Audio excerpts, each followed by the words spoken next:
Pobudka Fedrusu. Witam wszystkich bardzo, bardzo gorąco w czwartej części takiego cyklu ukrytej wiedzy, pobudce Wedrusów. W ostatniej mojej audycji odnośnie ukrytej wiedzy skończyłam na Puszkinie i na tym, jak został rozstrzelany z krzaków. Z tego, co pamiętam, więc będziemy kontynuować dalej. Co ciekawe, bo tak sobie przyglądałam notatki, bo opieram się właśnie na wykładzie pana profesora Sala. Wynotowałam to, co bardzo jest interesujące. Chciałabym wam przekazać, bo wiem też, że większość z was po prostu nie lubi czytać albo włącza sobie moje audycje jadąc samochodem, także to jest też fajna alternatywa. Słyszałam też, że wiele osób zasypia po pierwszych 10 minutach, no to może teraz czas na pobudkę. Może głośniej powiem. Budzimy się, panowie i panie, drodzy, bo mam coś ważnego do powiedzenia. A tym wszystkim, którzy rzucili nauk papierosowy i alkoholowy po moich audycjach, szczerze gratuluję. Naprawdę, słuchajcie, utrzymujcie się. Wszystko jest dla ludzi. Pamiętajcie, co Anastasia powiedziała. To jest kwintesencja tego, czym powinniśmy teraz żyć. Po prostu jedność przeciwieństw. Nie możemy odrzucać wszystkiego, żeby stać się jakimiś takimi odludkami, prawda? Ale wszystko z umiarem i z głową zrobić. Czyli nie odrzucać nowoczesności i technologii, ale nie iść w tym kierunku, tylko wykorzystać właśnie na przykład to do tego, żeby zbudować na przykład osadę rodową. Albo inaczej, można od czasu do czasu na przykład wypić piwo czy lampkę wina do obiadu, ale mając świadomość tego, że jest to dobrowolne trucie z siebie i własnego organizmu, prawda? No i oczywiście przekazać te informacje. Cały czas zachęcam do oglądania filmu, który na YouTubie właśnie Rosjanie zamieścili. Nazywa się Alkoholowy terror. Także kto nie oglądał, bardzo, bardzo fajny film. Właściwie wykład profesora Zdanowa wprost. On mówi, jak jest, tak jak Max Kolonko. Mówi, jak jest, skąd się bierze alkohol. No nie są to chemiczne wzory. Nie obawiajcie się, jest wszystko powiedziane, pokazane obrazowo. 80, prawie 90% młodych ludzi, którzy oglądali ten film, zdecydowali się nie pić. Cóż, to są moje pomiary, które przeprowadzam. No dobrze, zerkam do moich notatek i co? Skończyliśmy na Puszkinie. No właśnie. Powiedziałam też wam, że istnieje w Europie 6 wielkich mocarstw i Rothschildowie. I zachęciłam do oglądnięcia filmu The American Dream. Link jest pod filmem, pod audycją Ukryta Wiedza 3. Więc bardzo proszę, krótki filmik i na temat. Także faktycznie było takie powiedzenie. Tyle tylko, że właśnie Rothschildowie odgrywają największą rolę, a nie żadne mocarstwo. Na tym skończyliśmy, prawda? W 1848 roku przez Europę przetacza się fala rewolucji. Rothschildowie finansują wojnę krymską. No widzicie. Tak zresztą w tamtych moich audycjach też powiedziałam wam, że te wszystkie rewolucje, te wszystkie zrywy, wy myślicie, że skąd na to ludzie mieliby pieniądze? Ja nie mówię o takich bojach przeciwko, kiedy na przykład jest wojna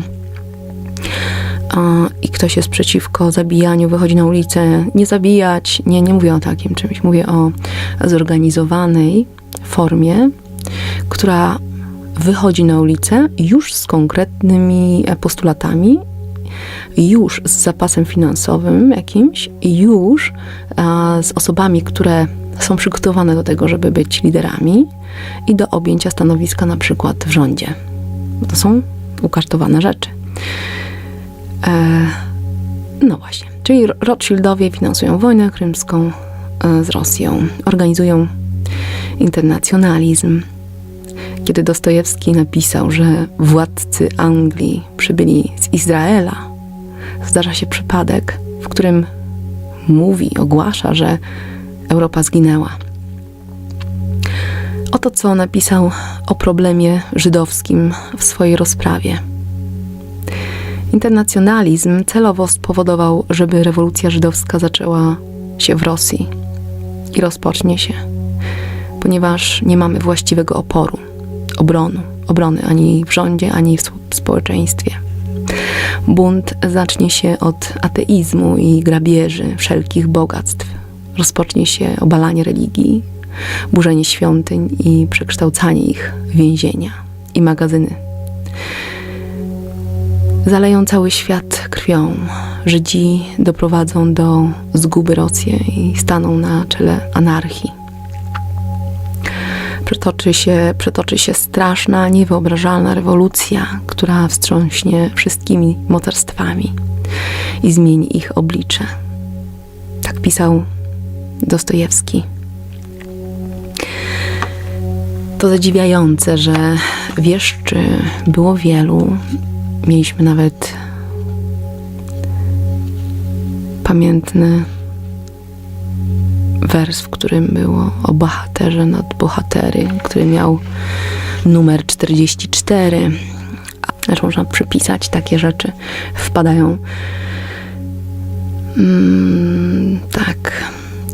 Dostojewski te słowa wypowiedział dokładnie 40 lat przed rewolucją, także to są naprawdę warte przyjrzenia się słowa. Ale kto z dzisiejszych, można powiedzieć, ucywilizowanych obywateli zagląda do jakichś książek Dostojewski? Kto to był w ogóle, nie? Dostojewski nie pomylił się nawet w ocenie strat, pisząc dalej. W XIX wieku masoni rozpracowują teorię ekumenizmu, czyli zbliżenie różnych religii. W rzeczywistości ich zniszczenie, bo to chodziło. A w latach 80. teoretycy masonów na czele z Albertem Pike'em rozpracowują teorię 3 wojen światowych w oparciu o księgę proroka Daniela. Musiało być to oparte o coś, na czymś, co ludzie po prostu wiedzą, znają i przyjmują do wiadomości. Zawsze tak jest. Coś, z czym człowiek się spotyka po raz pierwszy, odrzucane jest. Tak jesteśmy nauczeni. I wojna światowa ma na celu zniszczenie rosyjskiego cara i zniszczenie rosyjskiego prawosławia oraz umocnienie roli Niemiec w Europie. II wojna światowa ukierunkowana jest na to, żeby wygnać Żydów z Europy i utworzyć państwo Izrael. III wojna światowa skierowana jest przeciw Arabom. To wojna Izraela i świata zachodniego ze wszystkimi pozostałymi. Zgodnie z księgą, taką przepowiednią proroka Daniela, w 1897 roku powstała organizacja sionistyczna i zgodnie z tą księgą dokładnie po 50 latach zostało utworzone państwo Izrael, dokładnie w 1947 roku. A teraz powiem, co stało się z nauką, to znaczy, co zrobili faryzeusze z nauką. Tak właściwie to przeciw niej. Oto fragment dokumentu loży masońskiej dotyczącej Francji połowy XIX wieku. Posłuchajcie. Klasycyzm, jak i wszelkie nauki historii starożytnej, w której więcej głupich niż mądrych faktów, zamienimy programem nauczania studiowania przyszłości. Wykreślimy z pamięci ludzkiej wszystkie fakty wieków poprzednich, które są nam zbędne. Pozostawimy tylko te, które opisują wszystkie błędy popełnione przez rządy gojów. Profesorowie będą przygotowani w tajnym programie dotyczącym wydarzeń, od których nie będą mogli odstąpić ani na krok pod groźbą kary. oto algorytm rozpowszechniania wiedzy w systemie, tej władzy, właśnie tej. Koncepcja biblijnej, konceptualnej, schematycznej, ograniczonej wiedzy według Kob. I tak istnieje zasada. Wtajemniczony pomiędzy prawdą i kłamstwem. Wtajemniczeni mają prawo wybierać pomiędzy prawdą i kłamstwem, chociaż prawda jest im niedostępna. A wszyscy pozostali są masą, tłumem, który może wybierać pomiędzy kłamstwami. Zgodnie z tą zasadą powstaje nauka przyszłości. Nauka, która bazuje na kłamstwach. Jak możemy tworzyć coś, kiedy wszystko jest uściełane nieprawidłowymi i wyssanymi z palca rzeczami, albo rzeczami, które są następstwami innych, które miały miejsce w przeszłości, a których nam nie jest dane wiedzieć. Zataczamy koło. Pamiętajcie, że musimy wiedzieć, musimy wszystko wiedzieć, i dobre rzeczy, i złe rzeczy. To tak jest. Powiedzcie to, można sobie nawet to wyobrazić na podstawie dziecka małego, które się dopiero uczy świata. Kiedy się oparzy, drugi raz nie włoży ręki do tej gorącej wody, która będzie parować, prawda? Jeżeli zapomni, że włożyło rękę i go zapiekło, to włoży raz jeszcze. To właśnie o to chodzi. Chodzi o to, żebyśmy wiedzieli, co zrobiliśmy jako społeczeństwo, w jakim poszliśmy kierunku, co zrobiliśmy nie tak, co zaprowadziło nas na przykład do zagłady w poprzednich bytnościach naszej cywilizacji. Ale to jest wymazane z kart historii, która zdaje się być właściwie pseudohistorią. Poza tym jest, co to za historia, która 6000 lat, może jeszcze coś tam wygrzebiemy do 6000 lat, a potem to już nic nie ma. Jakieś dywagacje, jakieś banialuki. A ludzie są wygodni, nie chce im się dowiadywać. Po co mają się dowiadywać, jak w telewizji leci ulubiony serial? Ktoś kogoś podkopał pod kimś dołki, ktoś kogoś obraził, tamta się popłakała, tamta ma dziecko z tamtym, a ci po cichu się spotykają i fajnie jest, no, fajny serial. Tylko że on nic nie wnosi, kompletnie nie buduje, nic nowego nie przynosi. Ciągle te same twarze oglądacie w telewizji, ciągle te same twarze oglądacie w gazetach, które kupujecie, zasilacie swoimi pieniędzmi system. Dlaczego tylu mężczyzn kupuje gazety pornograficzne? Jest popyt, jest podaż, jest sprzedaż. Przecież mężczyźni chcą, bo kupują, no to przecież kręcimy filmy, mówi reżyser, nie? A pytając dziewczynę, która bierze udział w tym filmie, dlaczego to robisz? Dla pieniędzy. Gdyby mężczyźni nie kupowali, reżyser nie miałby chęci nakręcić takiego filmu, ani nie znalazłaby się aktorka, prawda? To wszystko nakręcane jest u samej podstawy. Dlatego to jest ważne dla nas, żeby zrozumieć, jakie nauki zmieniły świat, które nauki przewróciły ten świat do góry nogami.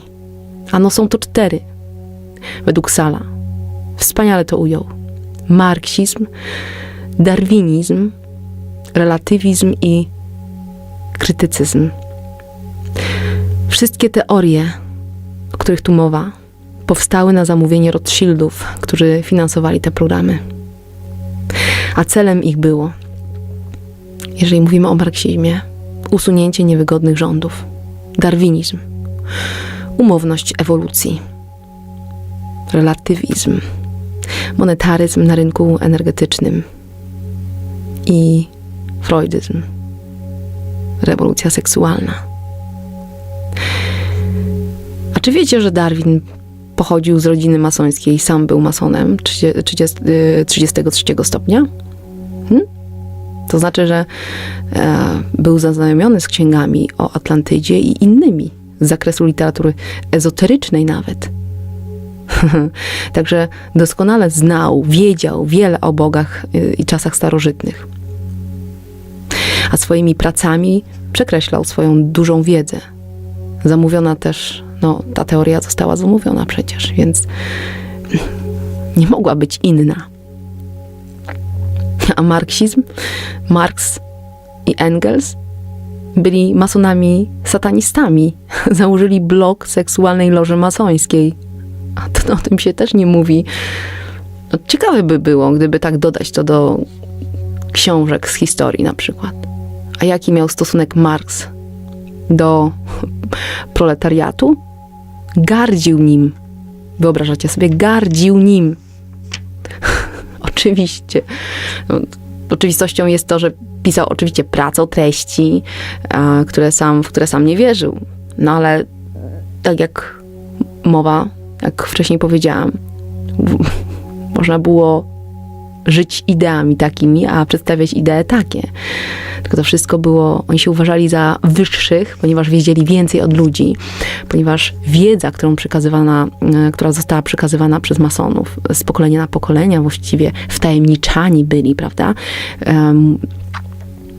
Dowiadywali się prawdy, czyli jakby tych faktów, o których zwykłym ludziom się nie mówi, plus sprawy ezoteryczne o plazmie, o sprawach na przykład lewitacji, o tym, że można zmieniać ciężar tu na ziemi, za pomocą czego, w jaki sposób i jak można magnetyzmem poruszać się. Niekoniecznie trzeba wydobywać cenne surowce z naszej ziemi wspaniałej. Oni to wszystko wiedzą. Utrzymują nas, roboli swoich niewolników, my płacimy podatki, a dla nich to jest super. Przecież jak im więcej ludzi będzie dalej osiołkami i takimi zapatrzonymi w telewizor służkami, tym lepiej dla nich, nie?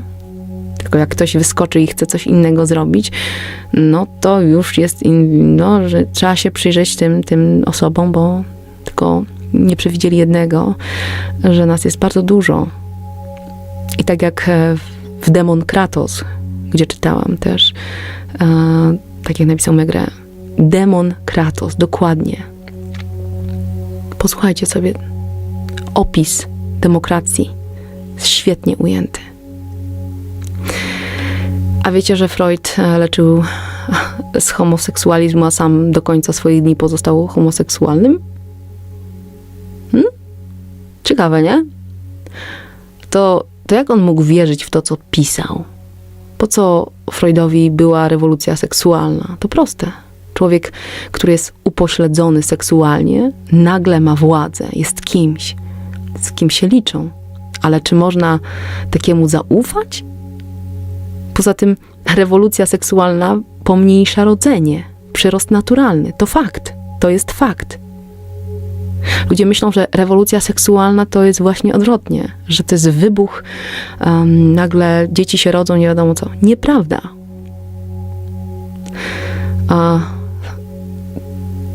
Wiecie, że jeszcze jedna rzecz. Einstein. On pisał o tym, w co sam do końca nie wierzył, bądź wierzył w coś jeszcze ponad, ale nie mógł dokończyć swoich tez. Wszystko zostało jakby ukrócone na poziomie tego, co było dla ludzi. Napisał 2 prace właśnie Einstein przeciwko swojej firmie, a spytano go więc kiedyś, co robisz? Dlaczego to napisałeś?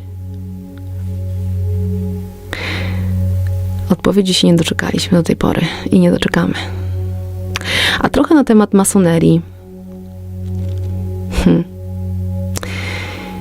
Einstein i Freud byli członkami loży B. Tak w skrócie powiedzmy sobie. B'nai B'rith, co przewyższa przynależność 33 stopnia. Wyobrażacie sobie? Loża B'nai B'rith w Ameryce na początku XX wieku miała taką samą rolę, jaką miała KPSS w Związku Radzieckim. KPSS pełni rolę masonów. Właśnie taką rolę ma B'nai B'rith. Co w tym czasie działo się w Ameryce? Bo to ciekawe. W Ameryce u władzy były praktycznie 4 rody. Rothschild, Wartburg, Rockefeller i Morgan. Praktycznie oni rządzili Ameryką. Prezydenci byli im na posyłki. Tam też coś się wydarzyło. Ci magnaci finansowali elektrownię na wodospadzie Niagara. Elektrownię niesamowitą, też niesamowite przedsięwzięcie związane z opracowaniem Nikoli Tesli. Takie elektrotechniczne rozwiązanie właśnie opracował Nikolas Tesla. W 1898 roku została uruchomiona turbina. I ta jedna turbina zasiliła w prąd elektryczny cały jeden stan. Wyobrażacie sobie to? Cały jeden stan. Stan w Ameryce, w Stanach Zjednoczonych, stan to jest naprawdę wielki obszar. To nie jest tak jak u nas województwo. Tam jeden stan jest na połowę naszej Polski, na przykład. Problem energetyki został rozwiązany. Co znaczy, że każdy, kto poznał ten sekret, może korzystać, czerpać energię w nieograniczonej ilości. I właśnie tego obawiali się masoni, że jeżeli to wypłynie do ludzi, do normalnego Kowalskiego, przeciętnego Nowaka, to nie będą mieli naprawdę już władzy, potencjalnie władzy surowców nad nami. Sekret bankierów straciłby władzę ekonomiczną. A ekonomia była przecież taka ważna.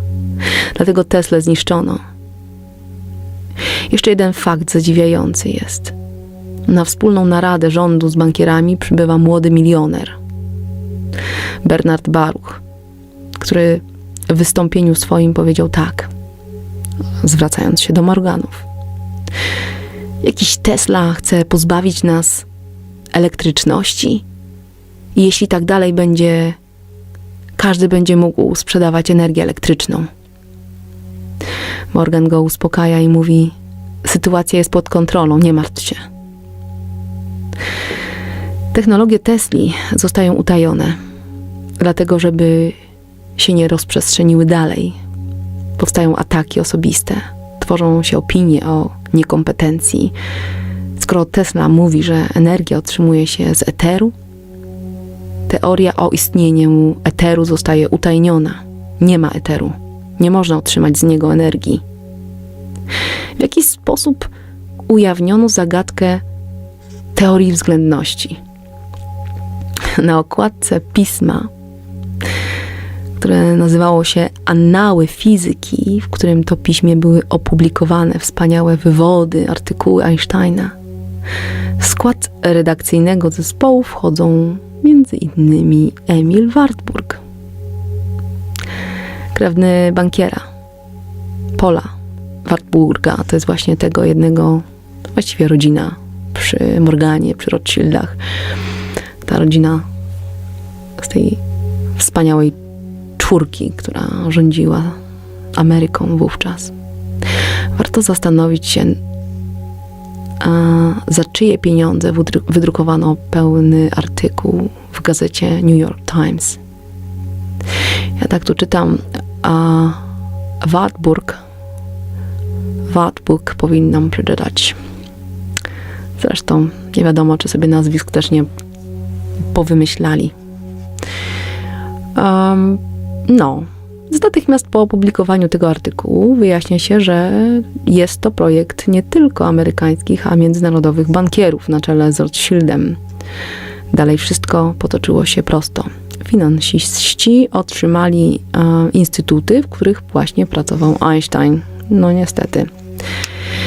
Jeszcze parę słów o tym Paulu Wartburgu, bo on był założycielem Federalnej Rezerwy.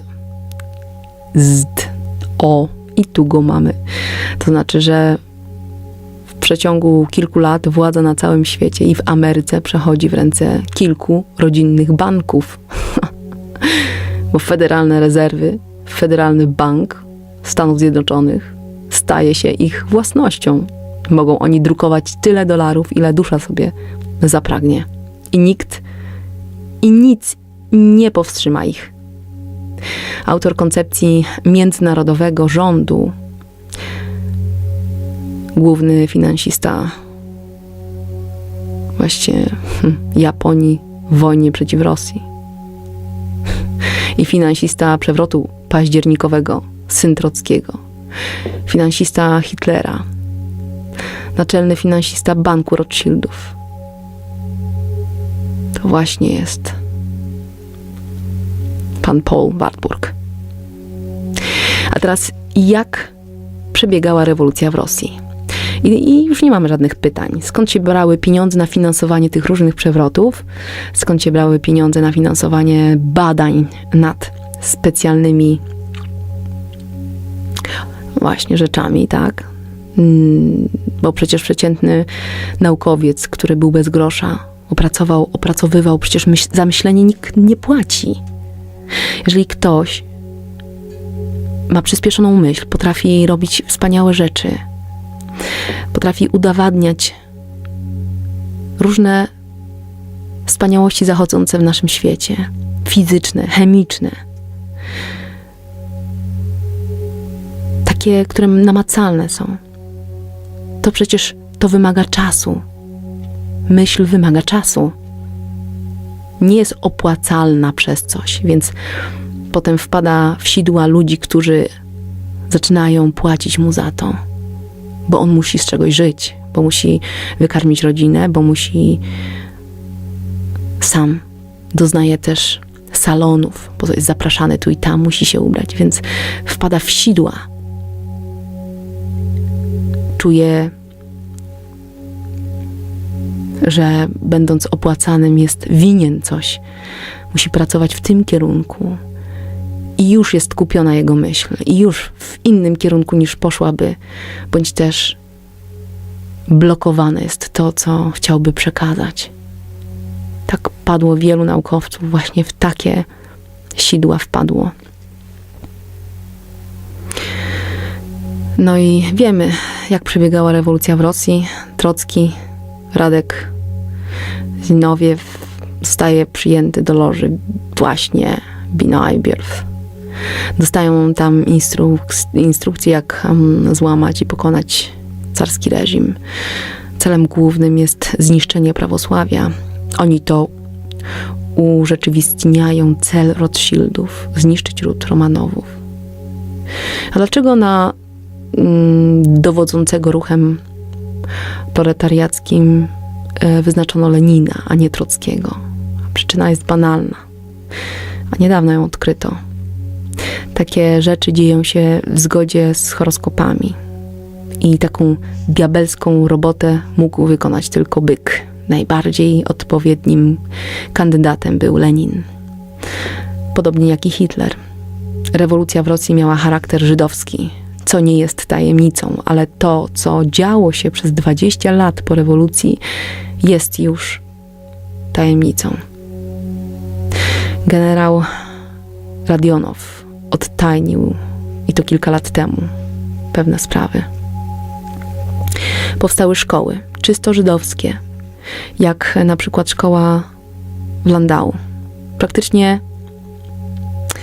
zaistniało osądzenie naukowców i pseudonaukowców. Analogiczna historia zdarzyła się z Hitlerem. Spod znaku byka zresztą. Hitlera finansują wciąż ci sami ludzie. Historia zdaje się być bardzo kolorowa. Często piszą, że matką Hitlera była Żydówka. A ważniejsze dla Cohenów jest, kim jest ojciec. Pamiętajcie, dla Cohenów, dla ludzi z genem Cohena. Otóż ojciec Hitlera był nieślubnym dzieckiem austriackiego Rothschilda. Tak uzyskuje się odpowiedź. jak Żyd może stanąć na czele największej partii w krótkim czasie. W 1932 roku Hitler, będąc takim samym satanistą jak i Rothschildowie, podpisuje krwią układ z szatanem na 13 lat. Jak zrobiono Holokaust? Oto co powiedział Chaim Weizmann w 1934 roku. W Europie mamy 6 milionów Żydów. W Izraelu potrzebujemy 2 miliony młodych, silnych ludzi. Pozostałych trzeba będzie się pozbyć, poświęcić ich. To powiedział właśnie on. Traktowanie w ogóle ludzi jak chwasty. Wyrwać je i wyrzucić najlepiej, bo tu nie pasują do tego ogródka. Syjoniści wszystko uzgodnili z Hitlerem, wiedząc bardzo dobrze, że Hitler pochodzi z rodziny Rothschildów. Odrębnym tematem jest wiedza o III Rzeszy. Interesy Koenów, głównych bankierów, nie są zbieżne z interesami syjonistów, niestety. Dla olimpijczyka najważniejszą sprawą jest utrzymać kondycję. Napięcie wokół państwa izraelskiego jest właśnie takim utrzymywaniem kondycji, gotowości. Były celowe działania, przeszkadzania siłom tworzącym państwo żydowskie. Oni mają inne cele, dlatego Viktor Rothschild poprzez swojego przyjaciela Petera Kopicę finansuje dostawy broni do arabskich krajów po wojnie. Tak. I zobaczcie, czy kraj, który nie jest zainteresowany w ogóle w jakieś zbrojenie się, będzie miał pieniądze, będzie przeznaczał pieniądze na to, żeby mieć zaplecze coraz to nowszej broni? Nie. Po prostu nie i koniec. A tu się okazuje, że tak jak ze wszystkim, po prostu broń wychodzi z użytku, sprzedawana jest gorzej, po prostu jest nie do użycia, ale za to innym krajom sprzeda się jeszcze stare pociski, jeszcze stare, prawda, jakieś samochody, jakieś samoloty, a my kupimy nową i trzeba to wypróbować przecież, więc o ilu nie mówi się detonacjach, słyszeliście o tym, że codziennie kilka do kilkudziesięciu, niektórzy mówią kilkaset, ja jestem przy kilkudziesięciu wybuchów jest jądrowych na całym świecie. No, teraz przy wzmożonych okresach gotowości, jak tutaj czytamy, jest to to jest możliwe, że kilkaset nawet. Ale to wszystko odbija się na naszym zdrowiu i na roślinności naszej planety. No właśnie. Rothschild przez Związek Radziecki, wyobraźcie sobie, dostarczał Arabom broń. Rothschild przez Związek Radziecki. Zobaczcie, jak daleko te macki po prostu poszły. Nie ma miejsca na ziemi chyba, które nie dałoby się jak dziwka sprzedać za pieniądze. Projekt atomowy. No właśnie, kolejna sprawa. Projekt atomowy w Ameryce nadzoruje Bernard Baruch. Nie kto inny, tylko ten sam, który obawiał się o wyciek informacji teslowskich i odnowienie wolnej energii. Czy wy to rozumiecie, o co chodziło? On decyduje o wyjściu od iluminatów Roberta Oppenheimera, kierownika zespołu projektu atomowego. To po wojnie właśnie Baruch wpada na pomysł, aby tajemnicę projektu wojny atomowej przekazać Związkowi Radzieckiemu. Wiedział, że będzie Związek Radziecki potrzebował wielu informacji, jak i budulca, prawda? A co to ma na celu? Wyścig zbrojeń. No i tym samym początek zimnej wojny. Zimną wojnę wymyślił tenże Baruch. W tej sytuacji radzieccy uczeni powinni dokładnie postępować według instrukcji Amerykanów. I to jest bardzo przemyślane. My tu wam dajemy pomysł, jak się pobawić tą zabawką. Ona jest bardzo niebezpieczna, uważajcie, bo piaskownicę wysadzi do góry i nas też. Ale pobawimy się, nie? A ludzie to mogą... A ludzi mamy głęboko, za paznokciem i ważne są nasze interesy.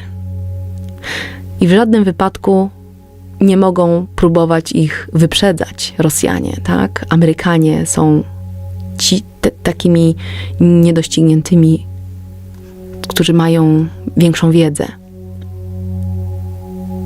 Warunki te są ściśle przestrzegane przez elitę fizyków, ale właśnie. A właśnie, jest jeden taki naukowiec, Kurczatow, który nie dał się sterować Amerykanom, niestety. I dzięki właśnie niemu idzie postęp do przodu. Oczywiście natychmiast na Kurczatowa przychodzą donosy, próbują go usunąć. Nie udaje się. W końcówce lat 50. powstaje nowy projekt.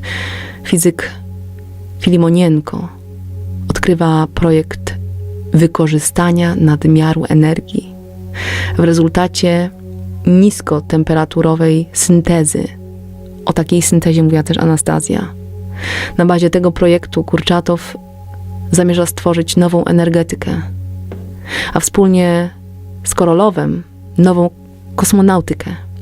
I w tym przypadku, jak i u masonów, w zwyczaju, zgodnie z założeniami okresu przebudowy zmian, dokonuje się kieratem medycznym. I tak po kolei w szpitalach umierają Kurczatow, Koralow i Kiełbysz, a potem jeszcze Głuszkow. Są to zwykłe praktyki masońskiej medycyny. Podobnych historii jest mnóstwo. Znana jest również w Rosji sprawa Hinta, Johannesa Hinta, estońskiego wynalazcy, który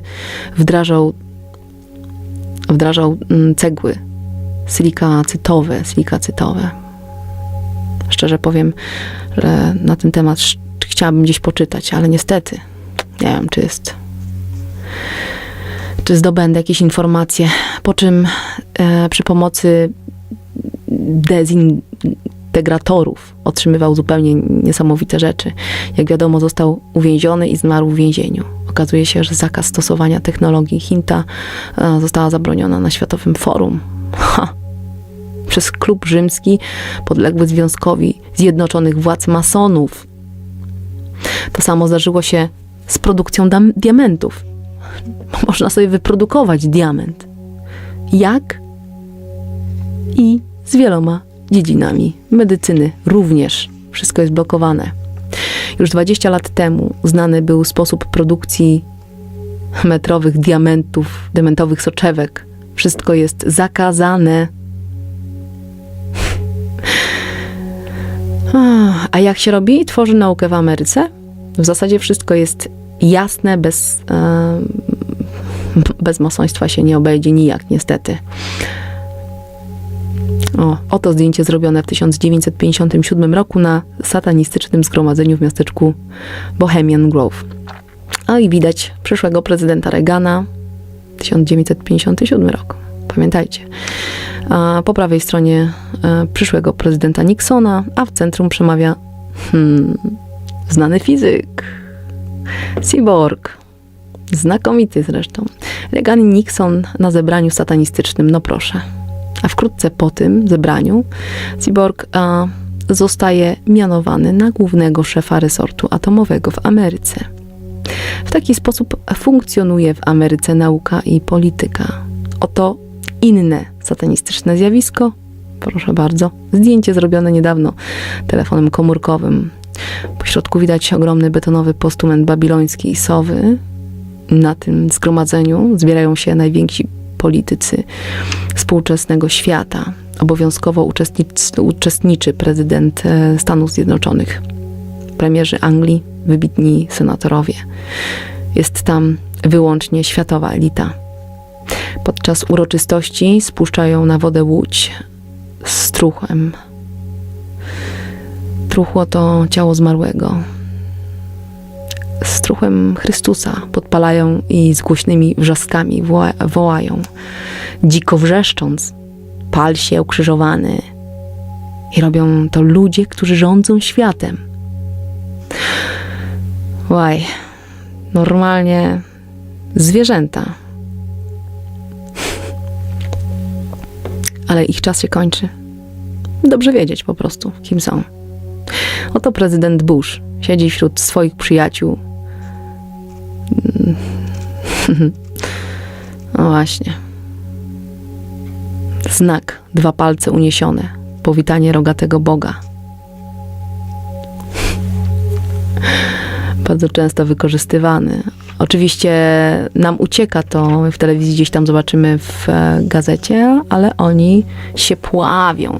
Oni wiedzą, co to znaczy. A, patrz, George mnie powita, ty patrz, co robi. Aha.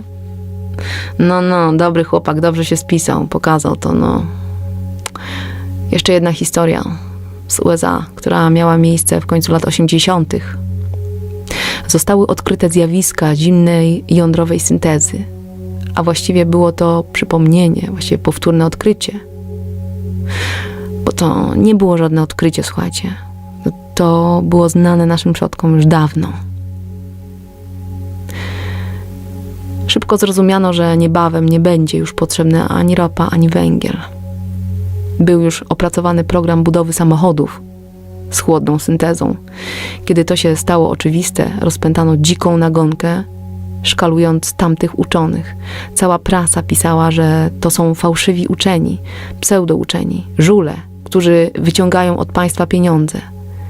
Kto mógłby organizować taką kampanię, znający zasady działania polityki w USA, mówią otwarcie. Są to struktury loży Najbierw. To ona kontroluje prasę. Podobne kampanie prowadzono także w Europie, następnie w Rosji. W tym samym czasie została powołana organizacja pod nazwą Komisji do Zwalczania Kłamliwej Nauki. Wyobrażacie sobie? Komisja do Zwalczania Kłamliwej Nauki. Łżenaki przy Akademii Nauk Związku Radzieckiego. Gdyby porównywać teksty amerykańskich tak zwanych uczonych z tekstami z ZSRR byłego, widoczna jest nieprawdopodobna zbieżność. W obu tekstach jest na przykład fraza sabat szarlatanów na morskim wybrzeżu. Oczywisty jest zleceniodawca komisji od fałszywej, kłamliwej nauki.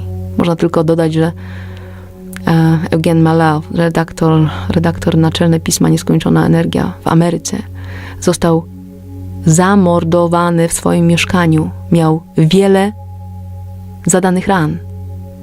Starannie wykonano zlecenie. Bardzo wielu naukowców, bardzo wiele osób, które chciało i pomagało, i pomogło, bo dzięki nim dowiedział się świat o wielu rzeczach. Przypłaciło życiem, ale wiedząc, podchodzimy do zupełnie innej kwestii, wiedząc tak naprawdę, że tutaj odgrywa się jakaś dzika walka pomiędzy dobrem i złem, która została od dawien dawna wprowadzona na tą planetę.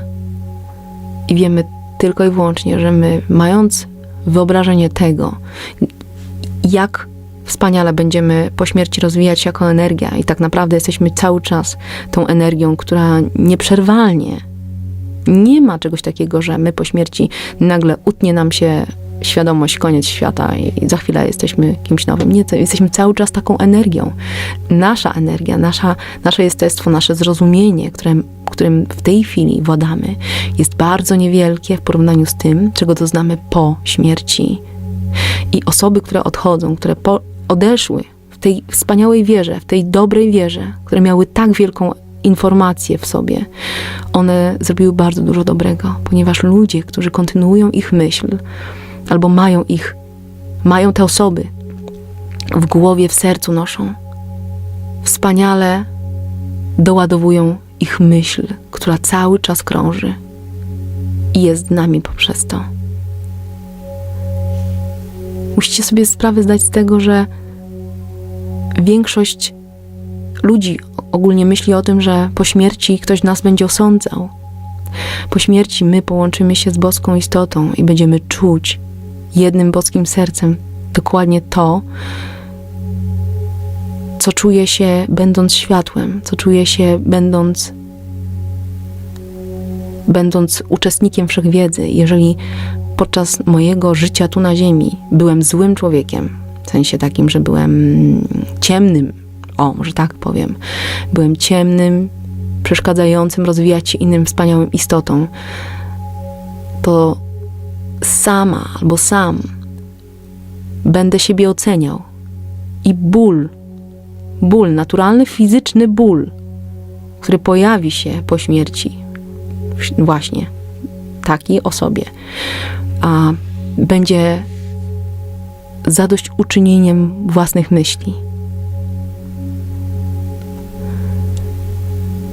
Ludzki mózg i świadomość jest podatny na zmiany.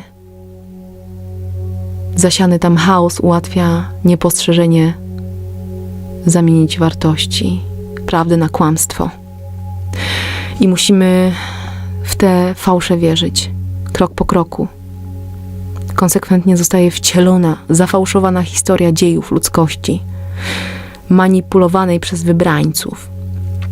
Rody, które od wieków uzurpują sobie prawo do traktowania nas, ludzi, jak siłę roboczą, napędzającą koniunkturę, płacącą podatki, kupującą leki, chłonącą to, co chcą, żebyśmy wiedzieli, czym się interesowali. Wspierani są artyści, którzy wtłaczają do świadomości ludzkiej kult seksu, gwałt, sadyzm, zdradę, słowem wszelką amoralność. Bardzo wielu zacznie rozumieć to, co się dzieje i o co w tym wszystkim chodzi, ale tych ludzi pozostawimy samych sobie. Wyśmiejemy ich, znajdziemy sposób na oplucie i wykluczenie ich ze społeczeństwa. Tak samo jak ta pani od szczepionek, pamiętacie tą panią Jane Burgermeister, którą trzykrotnie chciano właściwie zamknąć w szpitalu psychiatrycznym za to, że obnażyła chytry plan szczepień w Europie? Oto jak staramy się ogłosić oddzielenie od społeczeństwa uczonych, których technologie pozwoliłyby wprowadzić Rosję, Polskę i inne kraje na prostą drogę.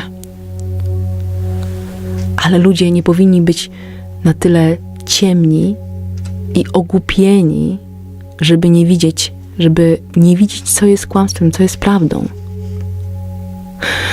A jak wygląda struktura NWO? No tak, chcecie wiedzieć? Może wiecie. Na samej górze siedzi namiestnik szatana na ziemi. Z Rothschildów wszyscy są czarnoksiężnikami. Zbierają całą wiedzę czarnodziejską, specjalnie powiem, nie czaro, tylko czarno. W tym celu są specjalne ekspedycje do Afryki i Ameryki. Całą potrzebną wiedzę czerpią z czarów. I za pomocą tych czarów rządzą światem. Jak mówią ludzie z ich kręgu, tylko i wyłącznie Rothschildowie mają prawo rozmawiać z samym szatanem. Oto pismo Johna Kennedy'ego. Co zrobił John Kennedy przed samą śmiercią? Mało kto wie. On znacjonalizował, ciężkie słowo, ale co to znaczy? Federalne rezerwy. Słuchajcie, 2 miesiące później został zamordowany. Na miejscu jego śmierci, jak na miejscu Lincolna, stoi pomnik. A wiecie, dlaczego pomnik stoi na miejscu śmierci? Też ludzie się nie zastanawiają, czemu się pomniki stawiało. Pomniki śmierci utrzymują pamięć o wydarzeniu. Są zupełnie niepotrzebne.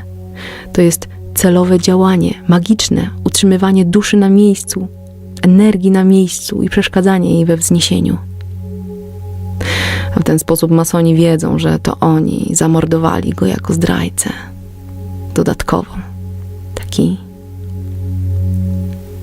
rodzynek na cieście. Wydarzenie z 11 września, gdzie runął World Trade Center, to pamiętamy wszyscy. Zorganizowane przez tych samych ludzi. W rzeczywistości samolot, który wbija się w World Trade Center, jest maszyną bezzałogową Air Force USA. W nim nie ma iluminatów. Tutaj jest mechanizm zapłonowy. A co oni chcą z nami zrobić? Światowy rząd Światowy rząd, minimalna ilość mieszkańców i zjednoczenie wszystkich regionów. To jest ich plan. To jest ich plan i nie kiwajcie głowami i nie kręćcie, bo tak jest. Jest mnóstwo, za pomocą wielu rzeczy jesteśmy unicestwiani. Cały czas. I jeszcze coś o międzynarodowym rządzie. Wypowiedź Einsteina, właściwie jest to powtórzenie słów Barucha. Oto robocza lista, wykaz zadań Rothschilda w kampanii. Ogromny wysiłek. Poza wszystkimi przestępstwami wyznacza się datę kryzysu na 2008 rok. Wciąż buduje się bazę wydarzeń. To wszystko było wcześniej zapisane, wszystko wcześniej zorganizowane. Dużo wcześniej. To jest plan działania, który wybiega o 100 lat do przodu. Wciąż buduje się taką bazę wydarzeń. W każdym razie jądrowe odpady z wybrzeży Anglii i Francji i Niemiec przy pomocy akademika Fran wywieziono do Rosji. A czy wiecie, że w tej właśnie chwili, kiedy ja do was mówię, lasy syberyjskie zalewa ropa naftowa? Krótka właściwie historia kościoła satanistycznego. Wszystko się toczy według księgi proroka Daniela. Nie? Jest takie proroctwo, które mówi, że jeśli Rosja się nawróci, nie będzie końca świata. To proroctwo jest bardzo rozpowszechnione w kościele katolickim. Czy rozumiecie już ten wydźwięk? Jedynie Rosja stoi oporem. Są tam w strukturach masoni, ale prawosławie nie dopuściło ich do swoich struktur. Jakie ważne jest zadeptanie ostatniej wiedzy o rasie, o rodach Asa, o Wydrusach, o Itruskach, o Prusach, o Polanach.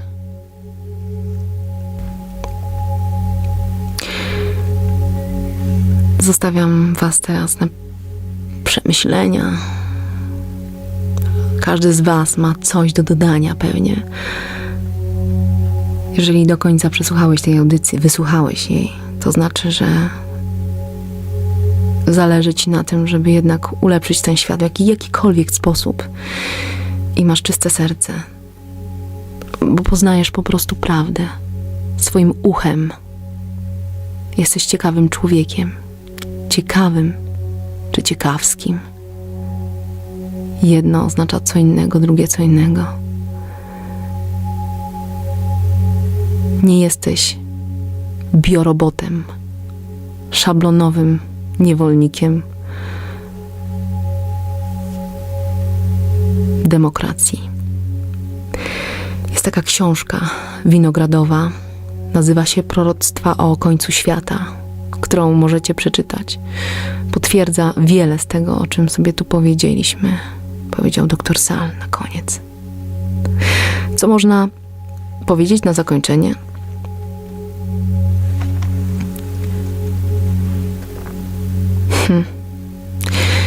Z przestrzeni kosmicznej żadne niebezpieczeństwo nam nie grozi. Księżyc nie spadnie na Ziemię. Promieniowanie jest bardzo wolne i regularne. I żadnej katastrofy nie spowoduje. A wszystko zależy od nas. Naszą bronią jest wiedza. Podziel się wiedzą, którą już masz. Namaste. Boskość we mnie skłania się ku boskości w tobie.